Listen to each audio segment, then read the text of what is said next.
प्यारे परीक्षार्थियों, आप सभी का फिर से एक बार मैं स्वागत करता हूं टीचिंग परीक्षा में और सभी को वेरी वेरी गुड आफ्टरनून बोलता हूं। भाई साहब, बारिश हो रही है। किसकी बारिश हो रही है भाई साहब? गुणों की बारिश हो रही है। मार्क्स मिले हैं भाई साहब बीपीएससी टीआरई 3.0 में बच्चों को, ऐसी बारिश हो रही है। और ऐसी बारिश अगर आपको बीपीएससी टीआरई 4.0 में करनी है तो भाई साहब टीचिंग परीक्षा से और बेहतर आपको कोई भी प्लेटफॉर्म मिलने वाला नहीं है। बराबर है। तो उसी के साथ उसी जोश में जिस तरह से हमने बीपीएससी टीआरई 3.0 की तैयारी की थी, उसी जोश में, उसी होश में और उसी जबरदस्त भाई साहब उस जज्बे से हम आगे बढ़ने वाले, जहां पर पूरे के पूरे क्वेश्चन विज्ञान के तोड़ मरोड़ के रख देंगे। सभी लोग तैयार है? एक बार तैयार होंगे सभी लोग बोल देंगे। तो उसी के साथ आप सभी को एक बहुत बढ़िया सुनहरा मौका दिया है हमारे बीपीएससी टीआरई 4 में, जो कि कल बच्चों के इतने फोन आए थे भाई साहब, रात में 12 बजे तक, 1:30 बजे तक हमने कॉल हमारे टीचिंग परीक्षा ने रिसीव किया था। और आप ही के अनुरोध से हमने ये ऑफर आज के दिन के लिए और बढ़ा दिया है। अगर किसी बच्चों को इसे एनरोल करना है तो जनरली एनरोल कर लेंगे, अपना जो भी है खाता भाई साहब इसमें ओपन। और पहला क्वेश्चन शुरुआत करते हैं जबरदस्त तरीके से। तो चलिए सभी लोग एक बार आंसर कर देंगे। इसका आंसर क्या रहेगा? चलिए बताइए इसका आंसर क्या रहेगा। और जल्दी जल्दी सभी लोग कमेंट भी करेंगे जी। चलिए फास्ट तरीके से सभी लोग आंसर करेंगे। इसका आंसर क्या रहेगा? सर कट ऑफ कितना जा सकता है? देखिए कट ऑफ के बारे में उतना नहीं बोल सकता हूं, पर इतना जरूर है कि 1 to 5 के लिए कट ऑफ कम जाने वाला है और 6 to 8 के लिए कट ऑफ हाई जाने वाला है। ठीक है जी, चलिए बहुत बढ़िया। इसका आंसर सभी लोगों ने दे दिया है। इसका आंसर क्या रहेगा जी? इसका आंसर रहेगा आपका सल्फर डाइऑक्साइड। सभी लोग कान में भाई साहब, कान के जरिए अपने दिमाग में भी डाल देंगे। जी हाँ, हाई कट ऑफ जाने वाला है सल्फर डाइऑक्साइड, ये आपका आंसर रहेगा। उसके बाद मीथेन के बारे में आप सभी को पता है, इसका फार्मूला सभी लोग देंगे। इसका फार्मूला रहेगा आपका CH4, और CH4 को हम क्या बोलते हैं जी? मार्स गैस बोलते हैं। ये भी आपको ध्यान में रखना है। और ये एक प्रकार की आपकी ग्लोबल वार्मिंग गैस होती है। कैसी होती है? ग्लोबल वार्मिंग गैस होती है, ये आपको याद रखना है। कार्बन मोनोऑक्साइड भाई साहब ये ग्लोबल वार्मिंग नहीं करता है, ग्लोबल वार्मिंग नहीं करता है, ये आपको याद रखना है। देखिए मैं जितने भी बातें बता रहा हूं उन सभी बातों को आपको भाई साहब किसी नोट में लिख के रखना है, क्योंकि बताइए हर एक बात जो है भाई साहब किसी सुनहरे मौके से कम नहीं रहेगा। ठीक है जी, चलिए बहुत बढ़िया। और इतनी गारंटी मैं दे रहा हूं आपको कि अगली बार जो आप विज्ञान का पेपर सॉल्व करोगे टीआरई 4.0 के अंदर भाई साहब, उसमें से जितने भी क्वेश्चन आएंगे विज्ञान के, उन सभी क्वेश्चंस को मैं पढ़ाने वाला हूं। बिल्कुल आएंगे क्वेश्चन। ठीक है, चलिए उसी तरह से देखिए सभी लोगों को ध्यान में रखना है। बायो इंडिकेटर मतलब क्या होता है? कुछ ऐसे जीव ये बताते हैं कि आपके आजू बाजू का वातावरण या इन्वायरमेंट, जो पर्यावरण रहेगा वो किस प्रकार का रहेगा, ये बताने का काम करता है आपके बायो इंडिकेटर। बायो माने कि जीव जो इंडिकेट करते हैं कि आपका वातावरण कैसा है। बराबर है, उसमें भाई साहब आपके लाइकेन आ जाएंगे। उसी तरह से फाइटोप्लैंक्टन, फाइटोप्लैंक्टन मतलब क्या है? ये प्रकार के जीव होते हैं जो आपके समंदर में पाए जाते हैं। और आपको बता दूं, हमारे धरती के ऊपर जो सबसे ज्यादा ऑक्सीजन आता है वो कहां से आता है? समंदर से आता है। और वो कौन लाते हैं भाई साहब? वो लाते हैं आपके फाइटोप्लैंक्टन। ये भी सभी लोग कमेंट बॉक्स में लिख देंगे। क्लियर है? और उसी के साथ साथ अर्थवर्म माने कि केचुआ, जिसे हम क्या बोलते हैं? फ्रेंड ऑफ फार्मर बोलते हैं। किसका? जो भाई साहब खेती करने वाले हैं उनका दोस्त बोलते हैं। ये भी अर्थवर्म भी जो है भाई साहब, ये भी एक प्रकार का बायो इंडिकेटर होता है। ये बता है कि आपकी सॉइल माने कि मट्टी की कंडीशन क्या है, कंडीशन क्या है, उसकी स्थिति क्या है। क्लियर हो गया?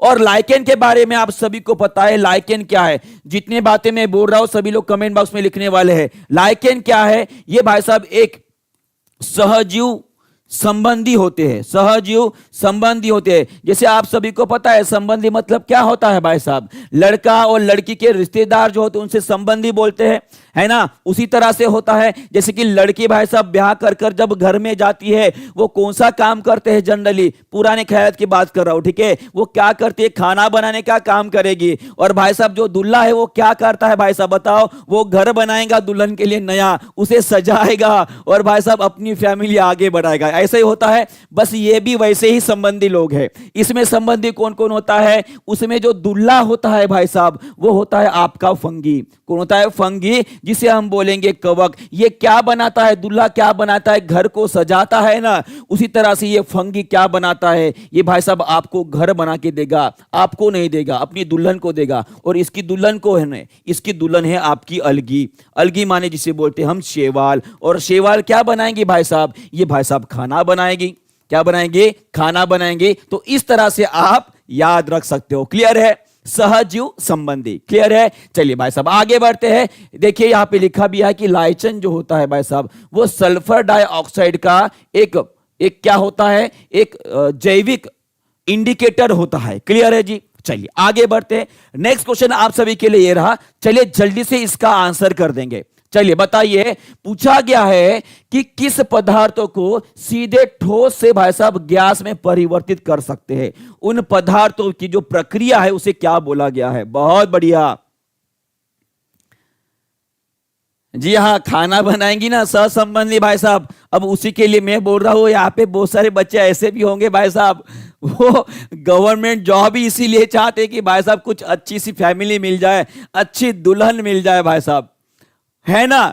कुछ लोग तो होंगे, कोई भाई साहब प्यार में डूबा होगा और अपने प्यार को पाने के लिए वो गवर्नमेंट जॉब चाहता होगा, ऐसा भी होता है। ठीक है, तो कोई बात नहीं, मिल जाएगी इस बार। ठीक है, इसका आंसर कर देंगे सभी लोग। इसका आंसर क्या रहेगा भाई साहब? इसका आंसर रहेगा आपका सब्लिमेशन, जिसे बोलते हैं हम ऊर्ध्वपातन। क्या बोलते हैं? ऊर्ध्वपातन। इवेपोरेशन, जिसे हम क्या बोलते हैं? बाष्पीकरण। बाष्पीकरण का मतलब क्या होता है? जिसमें भाई साहब लिक्विड माने कि जो द्रव पदार्थ होता है उसे हम हीट करेंगे, गर्म करेंगे भाई साहब, उसमें उष्मा देंगे, वो कन्वर्ट हो जाएगी आपकी स्टीम में माने कि भाप में, उसे बोलेंगे हम बाष्पीकरण। उसी तरह से पिघलना मतलब क्या है? मेल्टिंग का मतलब क्या होता है? जैसे कि भाई साहब कोई ठोस पदार्थ है, उसे जब आप हीट करते हो माने कि उष्मा देते हो तो ये लिक्विड में कन्वर्ट हो जाता है, द्रव में परिवर्तित हो जाता है, उसे क्या बोलेंगे हम? पिघलना माने कि क्या बोलेंगे जी? मेल्टिंग बोलेंगे। और एक बात आपने अभी देखो, शादियों का मौसम चल रहा है, जैसे कि मैंने बोल दिया कि सहसंबंधी हो गए, तो एक बहुत बढ़िया एग्जाम्पल आपको दिखाता हूं। देखिए अच्छी फैमिली क्या होती है भाई साहब? ये अच्छी फैमिली है, ये अच्छी फैमिली है। देखो भाई साहब कितने कितने रंग, स्टेज देखिए। अभी मुझे बताइए इसमें कितने बच्चे ऐसे हैं भाई साहब जिनको अंबानी फैमिली से न्योता आया था कि भाई साहब हमारे बच्चे की शादी हो रही है, आप सभी को मैं इनवाइट करता हूं।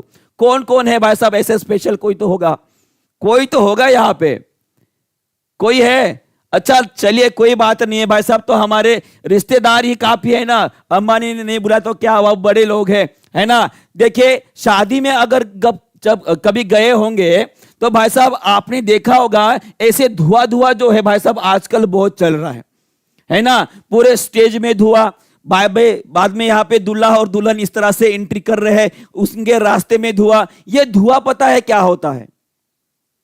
मुझे भी नहीं आया था, हमें भी नहीं बुलाया था, बताओ अंबानी जी ने। चलो कोई बात नहीं, हम पढ़ाई के ऊपर ध्यान देते। ये धुआं कहां से आता है? ये धुआं क्या है पता है? आप सभी को पता है एक नाम, ड्राई आइस, शुष्क बर्फ जिसे बोलते हैं, शुष्क बर्फ जिसे बोलते हैं। सभी लोग मुझे कमेंट बॉक्स में लिख के बताएंगे कि भाई साहब ये ड्राई आइस होता क्या है। चलिए मोदी जी गए थे मेलोनिकल लेकर। अरे भाई साहब बहुत बढ़िया बात बोली आपने, तो बताइए इसका आंसर बताएंगे सभी लोग। शुष्क बर्फ मतलब क्या होता है? बहुत बढ़िया, ये होता है आपका कार्बन डाइऑक्साइड को जब सॉलिडिफिकेशन करते हैं भाई साहब, उसमें क्या बोलते हैं? उसे हम ड्राई आइस बोलते हैं, शुष्क बर्फ बोलते हैं। और ये CO2 जो है भाई साहब डायरेक्टली गैस में परिवर्तित हो जाता है। ठीक है, उसे हम क्या बोलेंगे? सब्लिमेशन बोलेंगे। क्या बोलेंगे? सब्लिमेशन। और ये धुआं धुआं जो आपको दिखाई दे रहा है वो क्या है जी? आपका कार्बन डाइऑक्साइड है। अब यहां पे एक क्वेश्चन ऐसा भी बनता है कि सर ठीक है, यहां से कार्बन डाइऑक्साइड तो निकल गई है, पर हवा होके ये ऊपर क्यों नहीं चली गई? क्योंकि कोई बता सकता है इसका आंसर? क्योंकि जो कार्बन डाइऑक्साइड होती है भाई साहब, ये हवा से भारी होती है। कैसी होती है? भारी होती है। उसी के साथ साथ ये ठंडी भी रहेगी। कैसी रहेगी? ठंडी भी रहेंगी। अब मुझे बताइए, जो हवा ठंडी है वो भारी होती है ना, और इसीलिए भाई साहब वो पूरे उस स्टेज के ऊपर फैली हुई होती है। क्लियर है जी? क्या बात है। चलिए चलिए आगे बढ़ते हैं। नेक्स्ट क्वेश्चन आप सभी के लिए रहा, बताइए what is the SI unit of work. बताइए, ये सभी के मैक्सिमम कल क्वेश्चन जो कुछ हमारे बीपीएससी टीआरई 3.0 के जो री एग्जाम हुए थे उसके कुछ क्वेश्चन बचे थे, उनको मैं यहां पे ले रहा हूं, उसके बाद नए क्वेश्चन लूंगा। ठीक है, चलिए बताइए वर्क का यूनिट क्या रहेगा। इसका आंसर कोई भी गलत नहीं करेगा, इसका आंसर कोई भी गलत नहीं करेगा। बताएंगे सभी लोग वर्क माने कि जिसे हम कार्य बोलते हैं, इसकी एसआई इकाई क्या होती है। चलिए देखते हैं इसका आंसर कौन करता है, और सभी लोग जल्दी जल्दी आंसर करेंगे। हम जल्दी जल्दी आगे बढ़ने वाले, पूरी दुनिया के सामने आगे रहने वाले। ठीक है जी, चलिए बहुत बढ़िया। जूली, जूली नहीं जी, जूल। देखिए इसका आंसर रहेगा जूल। ये जूल जो है भाई साहब, ये आपके कार्य और साथ साथ भाई साहब ऊर्जा की भी इकाई होती है, यह आपको याद रखना है। कार्य और ऊर्जा इन दोनों की इकाई होती है। साथ में न्यूटन की अगर बात करूं, ये न्यूटन कौन है? आपके दादाजी के परदादा है, बराबर है, आप सभी को पता है। और ये न्यूटन जी किसका इकाई है जी? ये आपके फोर्स माने कि जिसे बोलते हैं हम बल की इकाई है। सभी लोग मुझे बता देंगे कि ये वैट भाई साहब, ये वैट किसकी इकाई है? चलिए बताइए सभी लोग बताएंगे ये वैट किसकी इकाई है। फास्ट, सभी को पता है, मुझे पता है, बस भाई साहब हमें रिवीजन करना है फास्ट तरीके से, है ना, क्योंकि हमें टीआरई 4.0 में हमारी सीट पक्की करनी है और भाई साहब टीचिंग परीक्षा के साथ जाना है, बराबर है। बैच भाई साहब मैं वो सभी को बता रहा हूं, सभी लोग जो भाई साहब जिन लोगों ने बैच ली है हमारे टीआरई 4.0 की, वहां पे से पहले से हमने बहुत सारा कंटेंट लगा के रखा है। पर क्या हुआ है, अभी टीआरई 3 हो गया, थोड़ा 2 दिन आराम कर लेते हैं ऐसा सोचे है, और उसके बाद 2 दिन बाद जो है आपके क्लास शुरू हो जाएगी जोश के साथ। ठीक है, बहुत बढ़िया। ये रहेगी आपकी पावर की, किसकी पावर? माने कि जिसे हम बोलेंगे शक्ति बोलेंगे। अच्छा, कोई बता सकता है जो आपका स्टीम इंजन था, स्टीम इंजन के बाद बताया, स्टीम इंजन माने कि जो भाप के ऊपर चलने वाली इंजन थी, भाप के ऊपर चलने वाली जो पहली भाई साहब रेलगाड़ी का इंजन था, इसकी खोज किसने निकाली थी? इसका खोज किसने निकाला था? कौन थे बताइए? वो थे आपके जेम्स वैट। कौन थे जी? जेम्स वैट थे। और इसी वैट के ऊपर से इनकी इकाई वैट रखी गई है, यह भी आपको ध्यान में रखना है। क्लियर है? क्लियर है। चलिए आगे बढ़ते हैं। नेक्स्ट क्वेश्चन ये रहा, सभी लोग इसकी इकाई की जोड़ाई कराएंगे भाई साहब, जोड़ी लगाएंगे, इनका भाई साहब बंधन करेंगे और मुझे बताएंगे आंसर कौन सा सही है। चलिए सभी लोग फास्ट, बहुत बढ़िया। चलिए सभी लोग इसका आंसर करेंगे। विद्युत आवेश, जिसे हम क्या बोलते हैं? करंट बोलते हैं। क्या बोलते हैं जी?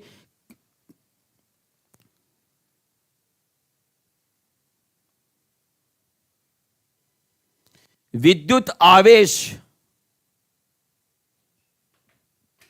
विद्युत विभव जिसे हम वोल्टेज, विद्युत प्रतिरोध माने कि रेजिस्टेंस, शक्ति माने कि पावर, ऊर्जा माने कि एनर्जी। बताइए सभी लोग जुड़े लगाएंगे विद्युत आवेश की चार्ज, है ना, सभी लोग जुड़े लगाएंगे। आंसर क्या रहेगा? सभी लोग ए बोल रहे हैं, बहुत बढ़िया। करंट माने कि इसके चार्ज के बारे में पूछा गया है। ठीक है, चार्ज के बारे में, तो भाई साहब क्या रहेगा? ए का 1 का डी आ जाएगा, विद्युत विभव माने कि वोल्ट आ जाएगा, उसके बाद कूलम, विभव का मतलब आएगा वोल्ट आ जाएगा, विद्युत प्रतिरोध का आ जाएगा आपका ओम आ जाएगा, शक्ति को अभी हमने गिना था भाई साहब वैट में, और ऊर्जा और कार्य का रहेगा आपका जूल। मैं अभी जोड़ी बताओ भाई साहब कौन सी लगी है? ए के साथ डी आया है, 2 के साथ भाई साहब ए आया है, 2 के साथ ए, मतलब ये ऑप्शन नंबर ए। किन किन लोगों का सही है? बहुत बढ़िया। और जिन जिन लोगों ने सही जोड़ी लगा है, आपको बता दूं भाई साहब आपका एक क्वेश्चन फिक्स हो गया। यहां पे मैं बता रहा हूं, यहां से टीआरई 4.0 में 1 to 5 में भाई साहब एक क्वेश्चन आने वाला है, पक्का आने वाला है, लिख लो।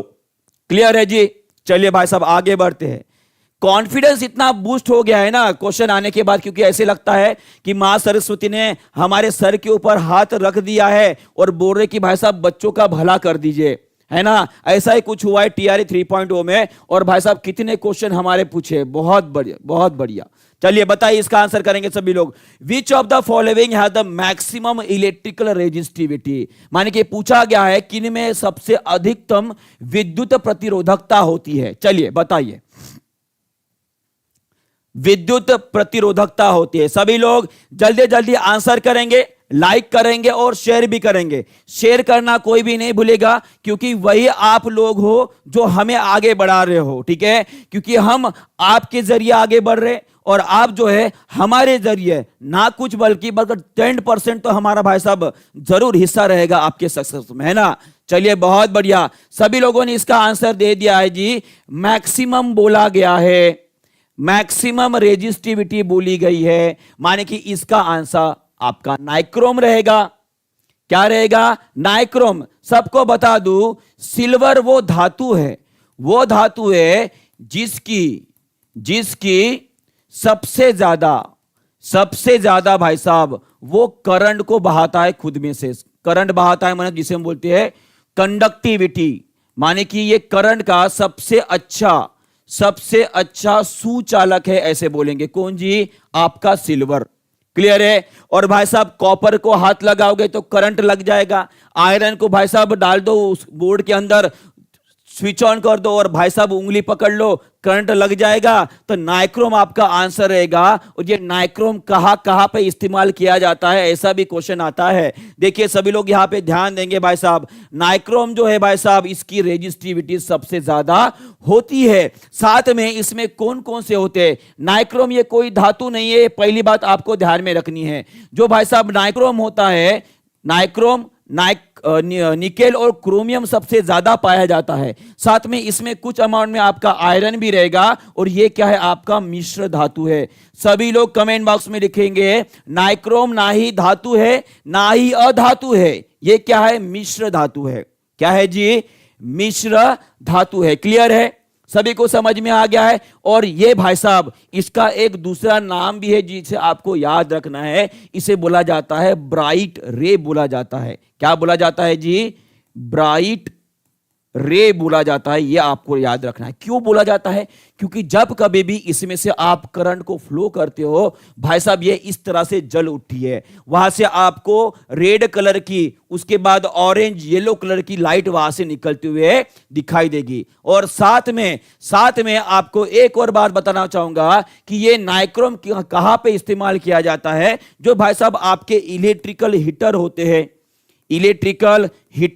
हैं वहां पे इस्तेमाल किए जाएंगे। उसके साथ साथ कहां पे इस्तेमाल करेंगे? ये इस्तेमाल की जाती है आपकी जो इस्त्री होती है भाई साहब, इस्त्री होती है, कपड़े करने की इस्त्री बोल रहा हूं, ठीक है, उसमें भी इसका इस्तेमाल किया जाता है। और ये कौन से प्रभाव के ऊपर काम करता है, कोई बता सकता है? चलिए सभी को मेरा एक क्वेश्चन है, जब कभी भी किसी धातु से या मिश्र धातु से आप करंट को बहाते हो, किसे बहाते हो? करंट को बहाते हो, तो उसमें भाई साहब गर्मी पैदा हो जाती है, उसमें से उष्णता बाहर निकलती, उष्मा बाहर निकलती है। उसे कौन सा प्रभाव बोला जाता है? ये कौन से प्रभाव के ऊपर काम करती है भाई साहब? ये काम करते आपकी heating effect of electric current. Electric current के ऊपर काम करते, माने कि विद्युत धारा का, विद्युत का उष्मा प्रभाव।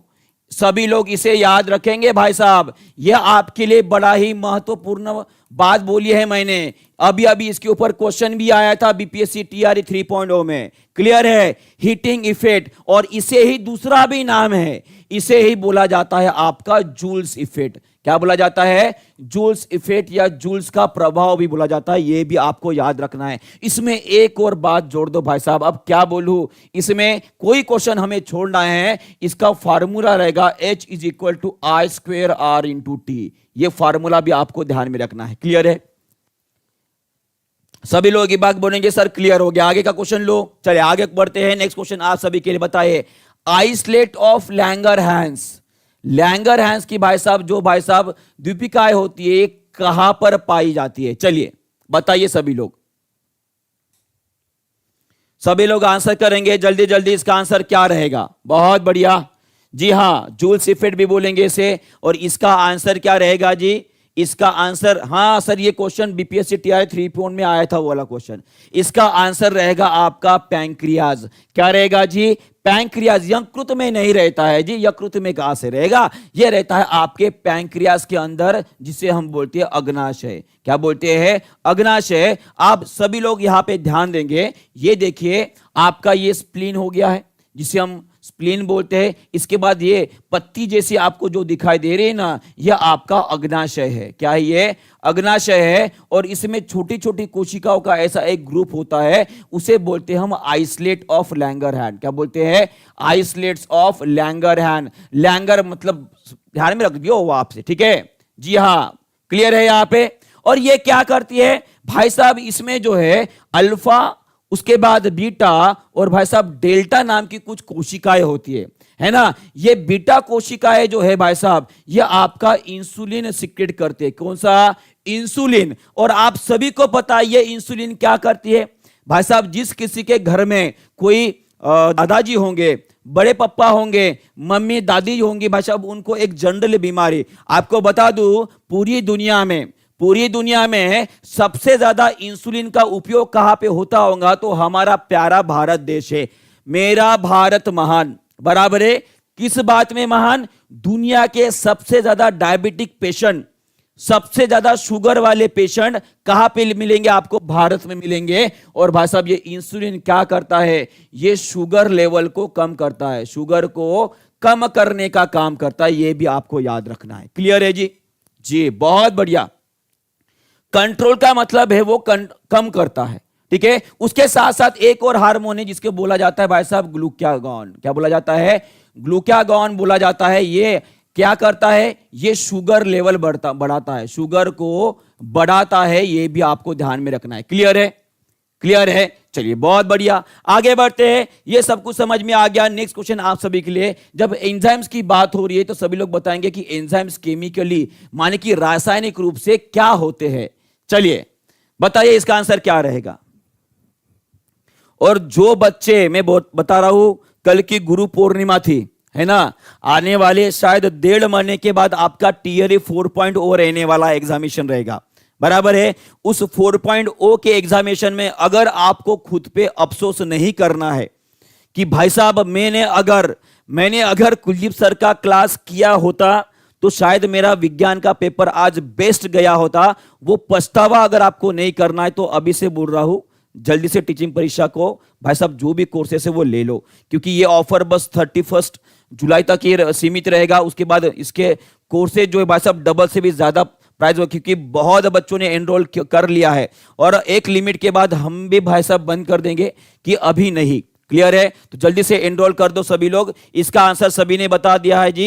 एंजाइम्स क्या रहेंगे? ये भाई साहब प्रोटीन होते हैं। क्या होते हैं? प्रोटीन होते हैं। ये आपको ध्यान में रखना है। और सभी लोगों ने आंसर किया है प्रोटीन। ये प्रोटीन किससे बनते हैं? ये बनते हैं आपकी अमीनो एसिड से बनते हैं। किससे बनते हैं? अमीनो एसिड से बने रहेंगे। और भाई साहब ये भी आपको ध्यान में रखना है, हमारे शरीर में भाई साहब अमीनो एसिड्स होता है हमारे शरीर में लगभग 21 टाइप्स के, कितने जी? 21 माने कि 21 प्रकार के अमीनो एसिड्स होते हैं। उसमें से बस 20 अमीनो एसिड जो होते हैं, अमीनो एसिड जो है वो भाई साहब प्रोटीन बनाने के लिए इस्तेमाल किया जाता है। यह भी आपको याद रखना है। क्लियर है? कितने प्रकार के होते हैं सभी लोग कमेंट बॉक्स में लिखेंगे। कितने होते हैं? 21 टाइप्स ऑफ अमीनो एसिड्स होते हैं और उसमें से 20 अमीनो एसिड हम इस्तेमाल करते हैं। किसके लिए जी? प्रोटीन बनाने के लिए। क्लियर है? सभी को ध्यान में रहेगा। और बात करूं भाई साहब इन तीनों की, तो लिपिड्स और कार्बोहाइड्रेट की, तो लिपिड जिसे हम वसा भी बोलते हैं, ये वसा माने कि फैट, जिसमें सबसे ज्यादा ऊर्जा मिलती है 1 ग्राम से, वो होती है 1 किलो कैलोरी भाई साहब पर ग्राम। और कार्बोहाइड्रेट से हमें ऊर्जा मिलती है, वो मिलती है आपकी 4 किलो कैलोरी पर ग्राम। इतनी ऊर्जा मिलती है। साथ में प्रोटीन से भी 4 किलो कैलोरी पर ग्राम इतनी ऊर्जा मिलती है। माने कि किससे सर्वाधिक ऊर्जा मिलती है? सर्वाधिक ऊर्जा देने वाला हमारे अन्न का स्रोत कौन सा है? वो रहेगा आपका लिपिड, माने कि वसा। कौन रहेगा? वसा। और हमारे शरीर को, मेरे शरीर को, आपके शरीर को सबसे ज्यादा ऊर्जा प्रदान करने वाला अन्न का घटक कौन सा है? वो रहेगा आपका कार्बोहाइड्रेट। भाई साहब कोई भी कंफ्यूज नहीं होगा, मैंने क्या बोला एक बार फिर से रिपीट कर रहा हूं, और सभी लोग अगर कंफ्यूज हो रहे हो तो कमेंट बॉक्स में लिखोगे सबसे ज्यादा ऊर्जा देने वाला अन्न का घटक कौन सा है? तो वो है आपका लिपिड माने की फैट माने की वसा। हमारे शरीर को अत्यधिक ऊर्जा देने वाला अन्न का घटक कौन सा है? वो है आपका कार्बोहाइड्रेट। सभी को क्लियर हो गया? अभी क्लियर हो गया? और लगभग कार्बोहाइड्रेट हमारे शरीर को 60 to 65% ऊर्जा प्रदान करता है, यह भी आपको याद रखना है। क्लियर है जी? क्लियर हो गया सभी को? चलिए आगे बढ़ते। नेक्स्ट क्वेश्चन आप सभी के लिए रहा, बताइए which of the following acid is also A vitamin. बताइए कौन सा एसिड है भाई साहब जो कि विटामिन की तरह भी काम करता है? ये एकदम इजी क्वेश्चन है, और आपको बता दो TRE 4.0 में विटामिन से एक भी क्वेश्चन नहीं आया था। 3.0 में एक भी क्वेश्चन नहीं आया था, तो मैं आपको बता रहा हूं TRE 4.0 में, TRE 4.0 में आपके लिए भाई साहब ये विटामिन नाम का टॉपिक जो है, ये विटामिन नाम का टॉपिक है, इसमें पक्का कम से कम 2 क्वेश्चन आने वाले हैं। कितने जी? कम से कम 2 क्वेश्चन आने वाले, पक्का बता रहा हूं। 101% अभी से लिख के रख दो कि कुलदीप सर ने आज की तारीख कितनी है जी? आज की तारीख कितनी है? वो तारीख भी लिख देना कि कुलदीप सर ने इस तारीख को बताया था कि विटामिन के ऊपर TRE 4.0 में आने वाले कम से कम 2 क्वेश्चन आने वाले। अगर नहीं आएंगे भाई साहब तो मुझे कॉल कर लेना, ठीक है? चलिए बहुत बढ़िया। इसका आंसर क्या रहेगा जी? इसका आंसर रहेगा आपका एस्कॉर्बिक एसिड, जिसे ही हम क्या बोलते हैं? विटामिन सी बोलते हैं। क्या बोलते हैं? Vitamin C. विटामिन सी एकमात्र ऐसा विटामिन है भाई साहब जो उष्मा से भाई साहब ये खत्म हो जाता है, इसका खून हो जाता है। अगर भाई साहब किसी भी चीज को आप गर्म करो जिसमें विटामिन सी माने की खट्टी चीज है ना, उसको गर्म कर दो तो उसमें खट्टापन कम हो जाता है। क्यों कम हो जाता है? क्योंकि उसका विटामिन सी खत्म हो जाता है। अगर भाई साहब आप सभी ने भाई साहब अचार खाए होंगे और सभी लोग मुझे बताएंगे विटामिन सी कौन से चीज में सबसे अधिक होता है? होता है आंवले में। कहां पे होता है? आंवले में होता है।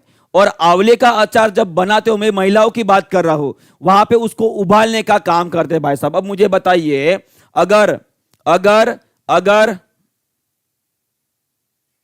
जी बिल्कुल, जब रिजल्ट आएगा तो कांग्रेचुलेशन बोल देना, ठीक है जी? मैं क्या बोल रहा था? हाँ, आंवले को जब उबालते हो तो उसमें विटामिन सी खत्म हो जाता है, माने कि आप आंवले का अचार जो होता है, अगर कोई नहीं खाता होगा तो उसे बताना चाहूंगा आंवले में विटामिन सी अत्यधिक होता है, विटामिन ई भी होता है, और यह आपके दिमाग के लिए और भाई साहब आपके स्किन के लिए, खून के लिए बहुत अच्छा होता है। उसमें एंटीऑक्सीडेंट ज्यादा होता है, माने कि आपके न्यूरॉन भी ठीक तरह से काम करते हैं, बराबर है। पर वहां पे भाई साहब, वहां पे अगर आपको उसे उबाल लिया तो भाई साहब उसका विटामिन सी खत्म हो जाएगा। ये भी आपको ध्यान में रखना है, ठीक है?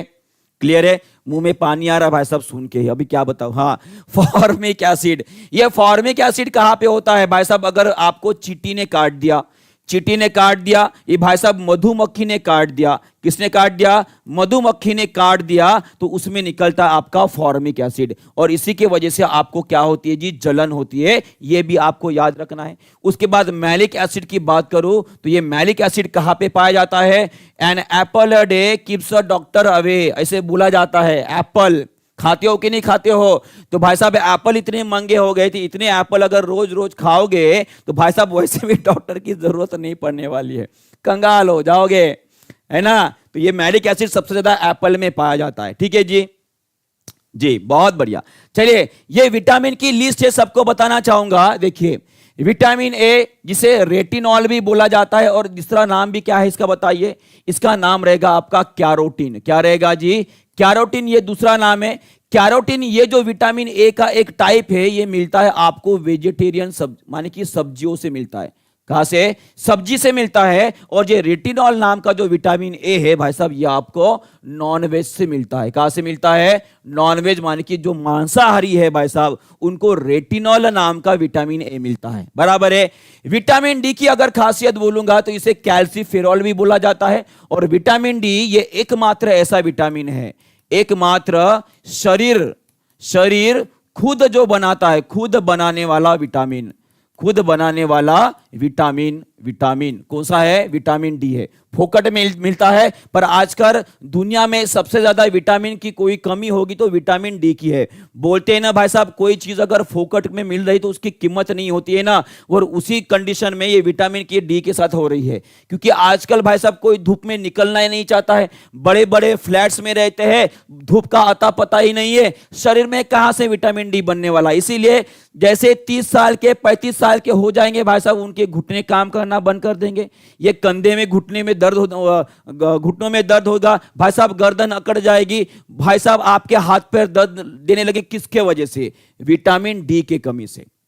फोकट में मिल रहा है ना, उसकी कीमत नहीं होती है, सही बात बोलते हैं, ठीक है। उसके बाद भाई साहब विटामिन B12, विटामिन सी, ये सभी के सभी विटामिन आपको एक एक कर कर याद रखना है। और विटामिन के जो है भाई साहब, इसे भी आपको ध्यान में रखना है। जो रक्त का थक्का बनता है ना, रक्त का थक्का बनता है जिसे हम ब्लड क्लोटिंग बोलते हैं। क्या बोलते हैं जी? ब्लड क्लोटिंग बोलते हैं। वो बनने में मदद करता है आपका विटामिन के, ये भी आपको याद रखना है। क्लियर है?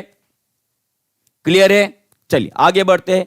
नेक्स्ट क्वेश्चन आप सभी के लिए रहा, चलिए इसका आंसर कर देंगे। बताइए, commonly use vitamin B complex. सभी अगर किसी को कमजोरी आ गई है, डॉक्टर के पास चले गए तो भाई साहब वो विटामिन बी कॉम्प्लेक्स की गोलियां दे देता है, आपको गोलियां देता है ना। तो विटामिन बी कॉम्प्लेक्स माने कि भाई साहब इसमें जो बी नाम के विटामिन आते हैं वो कितने होते हैं? देखिए कितना इजी क्वेश्चन है, और मुझे लगता है कि इसका आंसर बहुत लोग गलत करने वाले हैं। देखिए बताइए इसका आंसर क्या रहेगा? विटामिन बी, जिसे हम बी कॉम्प्लेक्स बोलते हैं, उसमें कितने बी के विटामिन होते हैं? बहुत बढ़िया, देखिए गिनते हैं एक एक कर कर। B1, B2, B3, B5, B6, B7, B9 and B12। ये 1 2 3 4 5 6 7 और 8, कितने हो गए? 8। भाई साहब 12 कहां से आ गए? 12 कहां से आ गए? B12 का मतलब ये नहीं है कि 12 है, देखिए बीच में देखो गायब हो गए कुछ कुछ। B10 आपको नहीं मिलेगा, B8 आपको नहीं मिलेगा, B4 आपको नहीं मिलेगा, बराबर ये गायब हो गए। माने कि कितने बचे भाई साहब? 8 बचे। तो आपका आंसर क्या रहेगा? 8 रहेगा। क्या रहेगा जी? 8 रहेगा। सभी लोगों ने आंसर टिक कर दिया है, बहुत बढ़िया, बहुत गजब का आंसर किए भाई साहब, इसका आंसर रहेगा, ठीक है। चलिए नेक्स्ट क्वेश्चन आप सभी के लिए रहा। विच ऑर्गन, कौन सा ऐसा अंग होता है भाई साहब जो वसा में घुलनशील विटामिन को जमा करता है? चलिए बताइए इसका आंसर। क्वेश्चन समझ नहीं पाए सर? फिर से देखिए बताता हूं, उसमें बोला गया है कि विटामिन बी कॉम्प्लेक्स जो होता है, जिसमें पूरे के पूरे विटामिन बी आते हैं, उसमें कितने विटामिन बी होते हैं? कितने होते हैं? वही तो गिनाया आपको, कितने होते हैं? 8 होते हैं। कितने होते हैं जी? 8 होते हैं, ठीक है। चलिए इसका भी आंसर कर देंगे जी। इसका आंसर क्या रहेगा? बहुत बढ़िया। सबसे पहले तो आपको यह पता रहना चाहिए कि भाई साहब फैट सोलुबल विटामिन कौन से हैं, माने कि वसा में घुलनशील कौन से होते हैं और कुछ पानी में घुलनशील होते हैं, उसको थोड़ा देख लेते हैं ना। देखिए विटामिन जो होते हैं भाई साहब 2 प्रकार में गिने जाते हैं। एक भाई साहब पानी में घुलनशील रहेंगे, पानी में घुलनशील रहेंगे, और एक रहेंगे आपके फैट माने कि वसा में घुलनशील रहेंगे, ठीक है। जो वसा में घुलनशील होते हैं वो 4 प्रकार के विटामिन है। कितने हैं? 4। कौन कौन से हैं? एक है आपका विटामिन के, एक है विटामिन आपका ई, एक है विटामिन आपका डी, और एक है विटामिन ए। अब इसे भाई साहब उल्टा पढ़िए, उल्टा पढ़िए, नीचे से ऊपर तक पढ़िए। देखिए आपको कौन सा शब्द मिल रहा है जी? वो मिल रहा है आपको कीड़ा। कौन सा मिल रहा है? कीड़ा। और कीड़ा माने क्या होता है? कीड़ा माने होता है भाई साहब आपका इंसेक्ट, है ना। तो भाई साहब इस तरह से आप ध्यान में रखते हो। जो कीड़ा है भाई साहब वो क्या खाता है? वो क्या खाता है भाई साहब? वसा खाता है, माने कि तेल खाता है। और आपने देखा भी होगा जय कहीं पे अगर ऐसे नीचे फर्श पे ऊपर या किसी कोने में आपने तेल डाल दिया तो उसको कीड़े माने कि जो चींटियां वगैरह वो खाने लग जाती है, ठीक है। उस तरह से ध्यान रख सकते हो। और बचे कौन से विटामिन बताओ? अभी बचे आपके बी और सी, ये दोनों भी जो है भाई साहब पानी में घुलनशील होते हैं, ठीक है। अब देखिए जो पानी में घुलनशील विटामिन होते हैं वो हमारे शरीर में स्टोर नहीं होते, माने कि उनको जमा नहीं किया जाता, ये आपको ध्यान में रखना है। और जो फैट सोलुबल होते हैं ये हमारे शरीर में जमा किए जाते हैं, जमा किए जाते हैं, ये भी आपको ध्यान में रखना है। ठीक है, अब जमा कर रहे मतलब कहां पे जमा करेंगे, इसका आंसर रहेगा आपका लीवर, माने कि यकृत में जमा किए जाते हैं, ये भी आपको याद रखना है। और मुझे लगता है कि इसका आंसर जो है सभी बच्चों ने दे दिया था, इसका आंसर क्या था आपका, लीवर रहेगा। क्या रहेगा, लीवर रहेगा। क्लियर है जी, चलिए बहुत बढ़िया, बहुत बढ़िया, बहुत बढ़िया। चलिए आगे, नेक्स्ट क्वेश्चन आप सभी के लिए रहा, चलिए इसका आंसर बता देंगे।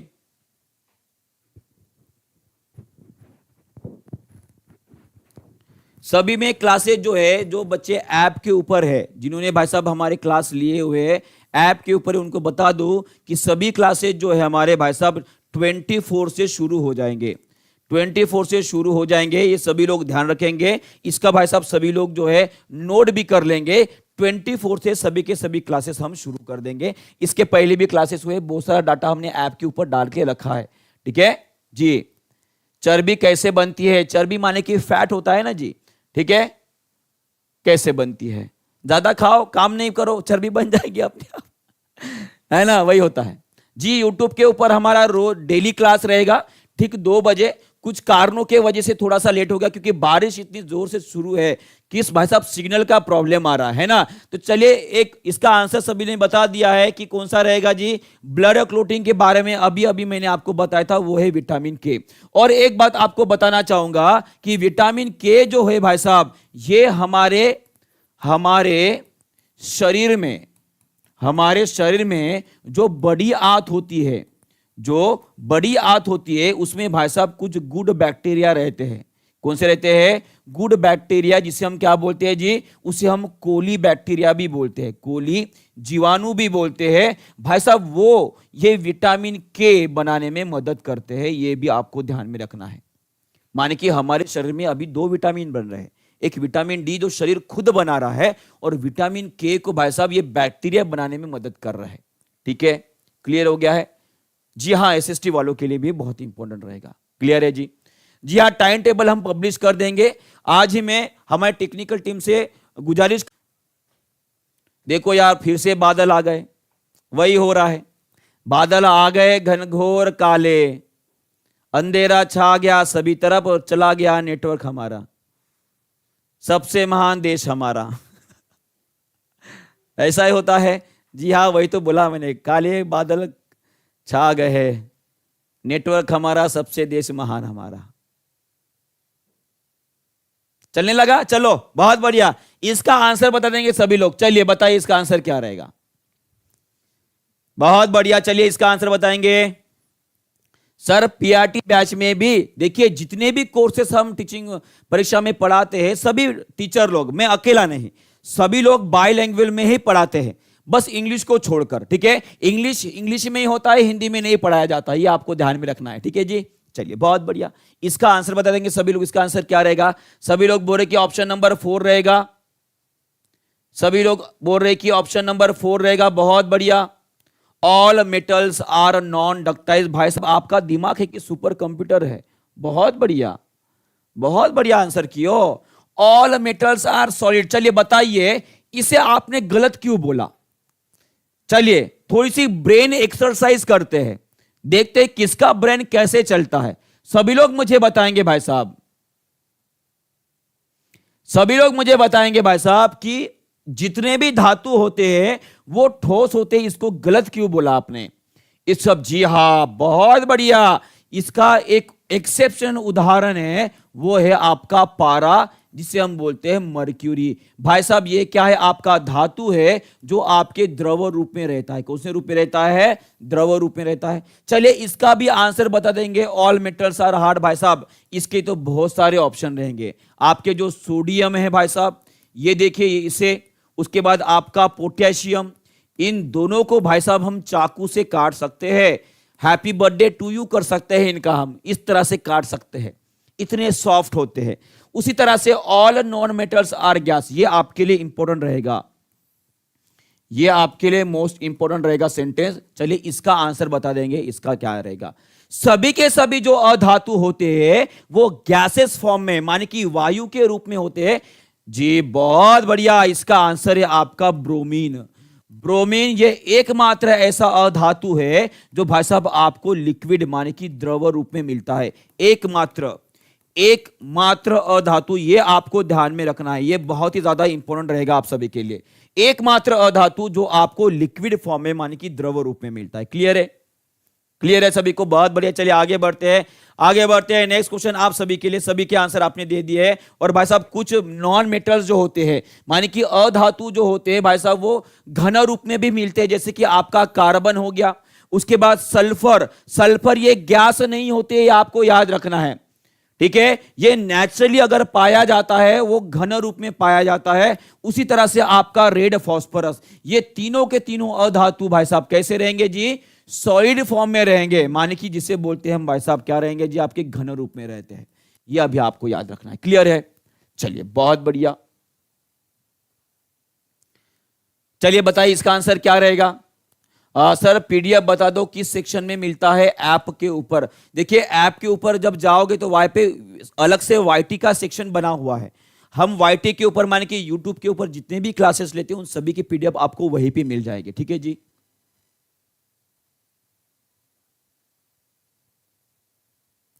जनरल स्टडी का है तो आपको जनरल स्टडी का साइंस भी मिल जाएगा जी, कोई दिक्कत नहीं है।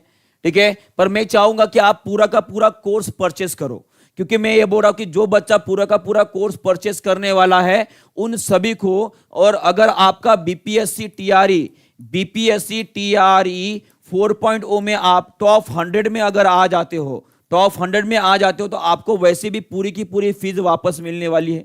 और साथ में आपको भाई साहब बड़ा बड़ा अच्छा सा आपकी आगे की डेवलपमेंट के लिए भाई साहब एक अच्छा सा लैपटॉप भी हम गिफ्ट करने वाले हैं। और टॉप 100 में लाने के लिए जितनी मेहनत आप करोगे ना, उससे ज्यादा मेहनत हम करने वाले। इसका इतना बस हमके ऊपर यकीन रख दिए। ठीक है जी। जी सबा हुसैन जी बोल रहे कि सर मुझे क्लास फ्री में दे दीजिए, मैं अनाथ हूं।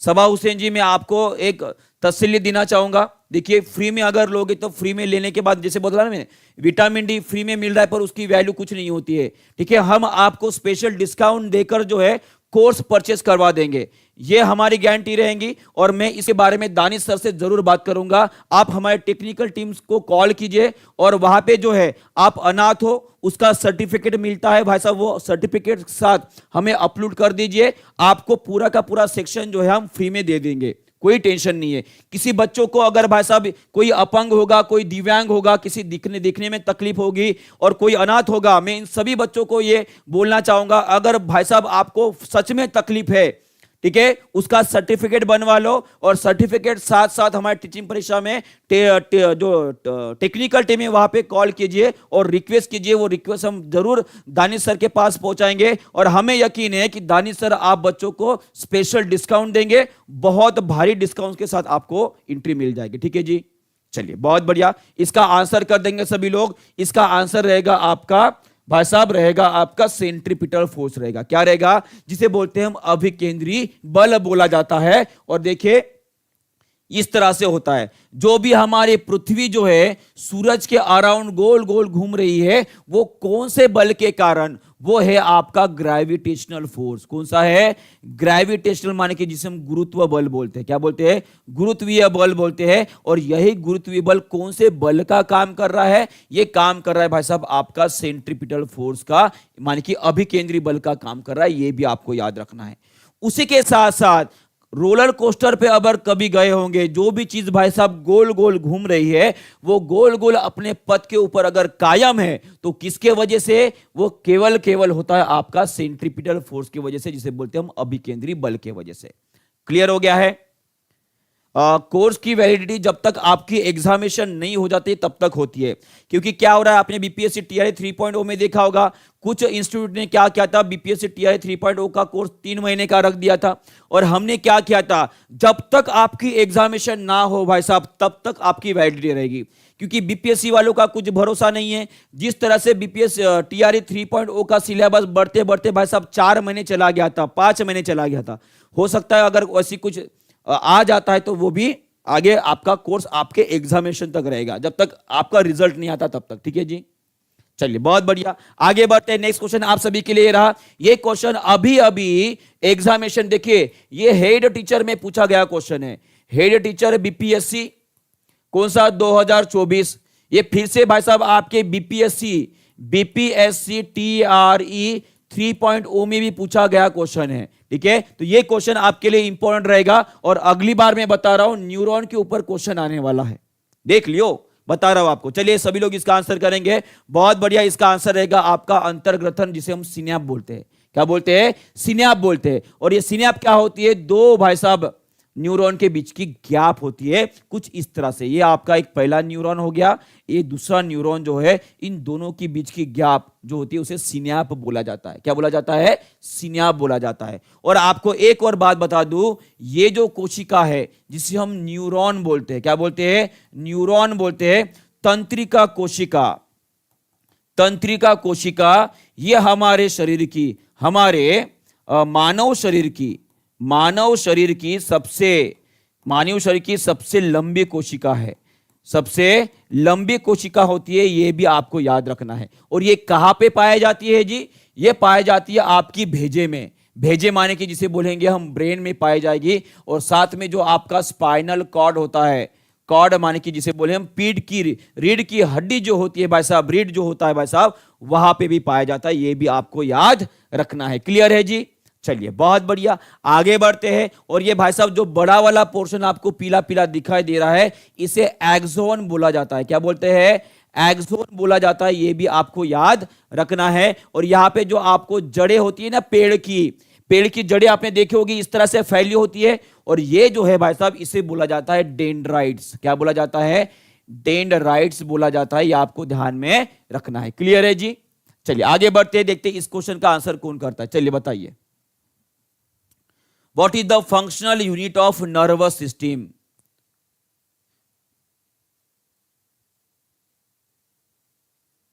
What is the functional unit of nervous system? चलिए बताइए, सभी लोग इसका आंसर करेंगे जी। इसका आंसर क्या रहेगा? बहुत बढ़िया, बहुत बढ़िया। इसका आंसर क्या रहेगा? बहुत बढ़िया, सभी लोगों ने आंसर दे दिया है। इसका आंसर रहेगा आपका न्यूरॉन। क्या रहेगा? न्यूरॉन रहेगा। बहुत बढ़िया, बहुत बढ़िया। इसे बोला जाता है भाई साहब structural and functional unit. Functional unit किसका जी? आपकी तंत्रिका का। तंत्रिका तंत्र जो होता है भाई साहब आपका, जिसे हम न्यूरल सिस्टम बोलते हैं, उसका स्ट्रक्चरल और फंक्शनल माने कि कार्यात्मक इकाई होती है। ठीक है, चलिए नेक्स्ट क्वेश्चन आप सभी के लिए ये रहा। देखते हैं इसका आंसर कौन करता है, बताइए। The part of the neuron that receive the signals from other neuron, माने कि ये आपका एक न्यूरॉन हो गया इस तरह से, और ये दूसरा न्यूरॉन हो गया इस तरह से। इन दोनों के बीच में जो भाई साहब कनेक्शन जुड़ा होता है, वो सिग्नल्स कहां से रिसीव करते हैं? सिग्नल्स कौन से फॉर्म में होते हैं भाई साहब? ये होते हैं आपके इलेक्ट्रिकल सिग्नल होते हैं। कौन से होते हैं? इलेक्ट्रिकल सिग्नल होते हैं। कौन रिसीव करता है? बहुत बढ़िया, डेंड्राइट्स करते हैं। कौन करते हैं? डेंड्राइट्स। ये आपको दिख रहे हैं ना हाथ जैसा, ये पंजा जो दिखाई दे रहा है आपको, ठीक है, जड़ें जो होती है ना किसी भी पौधे की, उस तरह से वो रिसीव करता है आपके सिग्नल्स। ये रिसीव करता है सिग्नल्स। ठीक है जी, चलिए बहुत बढ़िया, आगे बढ़ते हैं। नेक्स्ट क्वेश्चन आप सभी के लिए ये रहा। चलिए, ये अभी अभी बीपीएससी भाई साहब 3.0 में जो री एग्जाम हुई थी अभी की 2024, उसमें क्वेश्चन पूछा गया। चलिए बताइए इसका आंसर क्या रहेगा। न्यूटन के गति के दूसरे नियम के अनुसार, दूसरा नियम पूछा गया है, माने कि यहां पे सेकंड लॉ के बारे में बात की गई है। जो भी भाई साहब आपका त्वरण होता है वो सीधे अनुपात में होता है किसके साथ? चलिए बताइए, देखते हैं इसका आंसर क्या रहेगा।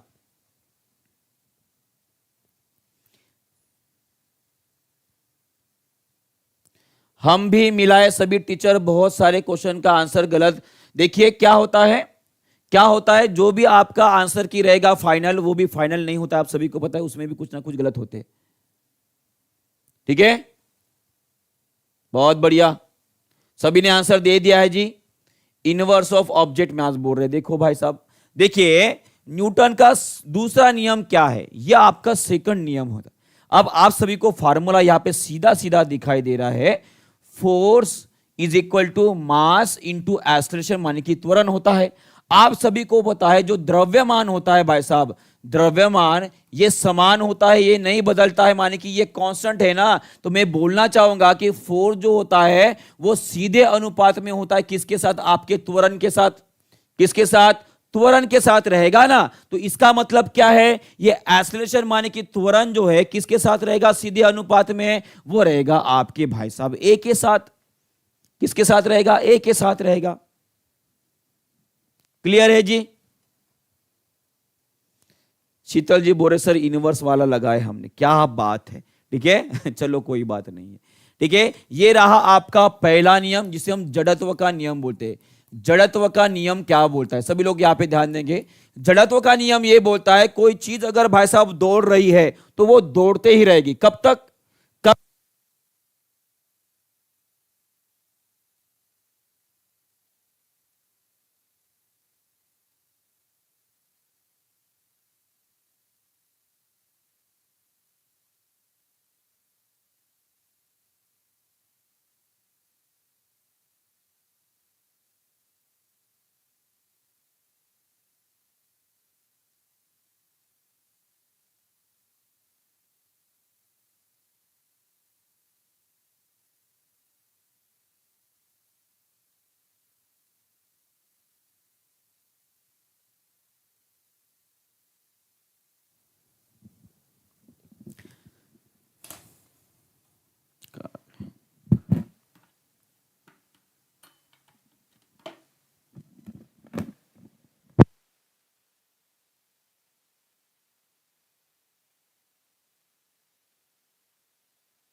Hello hello, mic check mic check mic check mic check mic check mic check, आवाज आ रहा है? हेलो हेलो, माइक चेक आवाज आ रहा है जी? Robert Hooke, Robert Hooke, Robert Hooke, बहुत बढ़िया, सभी ने आंसर दे दिया है, बहुत बढ़िया, आवाज आ गई, आवाज आ गई है।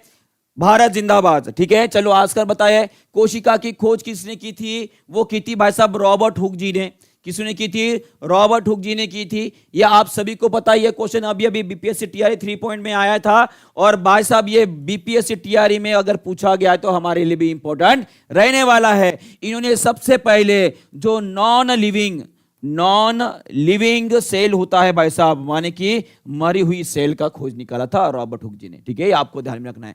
इसमें एक और इंसान है भाई साहब जिसे आपको ध्यान में रखना है, ये एंटोन वैन लीeuwenhoek भाई साहब। इन्हें बोला जाता है father of microbiology, father of microbiology बोला जाता है, माने कि सूक्ष्म जीव शास्त्र का, सूक्ष्म जीव शास्त्र जो होता है भाई साहब उसके पिता है ये, पप्पा है ये। कौन है? Anton van Leeuwenhoek. और रॉबर्ट हुक जी ने भाई साहब सेल के बारे में सबसे पहले डिस्क्रिप्शन दिया था, उनके बारे में बताया था, इसीलिए इनको बोला जाता है फादर ऑफ, पप्पा ऑफ किसके जी? साइटोलॉजी। किसके? साइटोलॉजी। भाई साहब सभी लोग कमेंट बॉक्स में लिख देंगे, या आपके लिए इंपॉर्टेंट रहेगा बीपीएससी टीआरई 4.0 के लिए। क्या इंपॉर्टेंट रहेगा बताओ भाई साहब? माइक्रोबायोलॉजी के पप्पा कौन है? वो आपके लीeuwenhoek है। उसी तरह से जो साइटोलॉजी है जिसमें कोशिकाओं का अध्ययन किया जाता है, उनके पप्पा कौन है? वो है आपके रॉबर्ट हुक है। क्लियर है?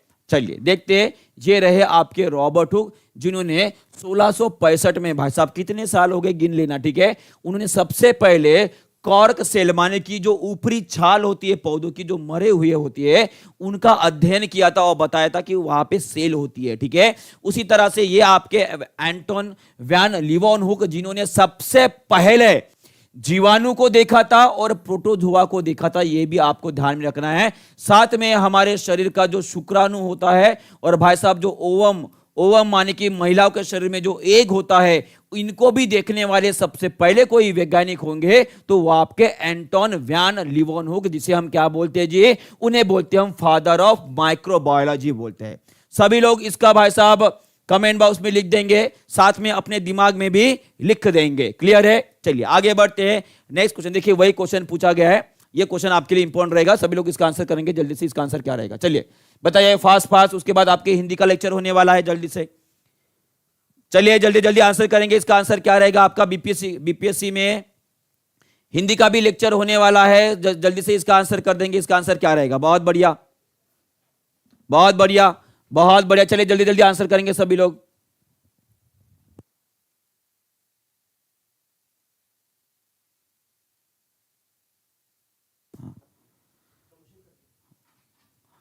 बिल्कुल बिल्कुल बिल्कुल, बहुत बढ़िया, सभी ने आंसर दे दिया भाई साहब। एंटोन वैन लीवेनहुक, ये भाई साहब कौन है जी?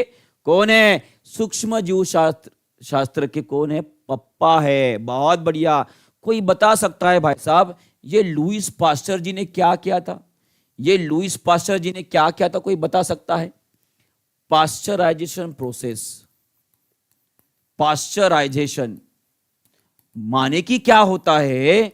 जैसे कि दूध को भाई साहब उबालो और उसको भाई साहब तुरंत ठंडा कर दो, तुरंत ठंडा कर दो। उससे क्या हो जाएंगे? जो भी उसके अंदर जीवाणु रहेंगे भाई साहब वो निष्क्रिय हो जाते हैं।